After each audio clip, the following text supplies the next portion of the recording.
সংসারের খেয়াল রাখতে রাখতে নিজের খেয়াল রাখাটাই ভুলে গিয়েছিলাম। পুজো তো এসেই গেছে, সেই জন্য ভাবলাম কি সংসারের সাথে সাথে নিজেরও একটু যত্ন নেওয়া যাক। সেই জন্য সকাল সকাল বাড়ির কাজগুলো করে বেরিয়ে পড়েছিলাম একটু পার্লারের উদ্দেশ্যে। আর আমার বাড়ি থেকে মেন রোড 5 মিনিট হাঁটলেই অটো পাওয়া যায়। তো অটো আসতে আসতে এখানের প্যান্ডেলটা চলো তোমাদেরকে দেখিয়ে দিই। এটা হচ্ছে আমাদের রবীন্দ্রনগরের সবচেয়ে বড় প্যান্ডেল। এখানে প্যান্ডেল কিন্তু সবসময় ভালো হয়, আর দেখতেই পাচ্ছ কতটা জায়গা জুড়ে হয়েছে। তো প্যান্ডেলটা দেখতে দেখতেই চলে এসেছিলো আমার অটো, আর অটোতেই বসে পড়েছি। আজকে কিন্তু প্রচণ্ড রোদ গরম ছিল। তো দেখো আস্তে আস্তেই আমার ঘেমে নিয়ে অবস্থা একদমই খারাপ হয়ে গিয়েছিল।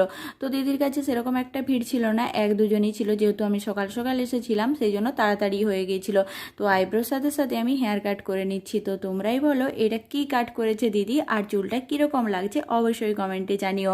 আর আসার সময় নিয়ে এসেছিলাম আমার পছন্দের মিষ্টি, তো এখন সেগুলোই খাবো আমি। যতক্ষণ কি মিষ্টিটা খাচ্ছি তোমরা চ্যানেলটাকে সাবস্ক্রাইব করে দাও আর ভিডিওটাকে লাইক বা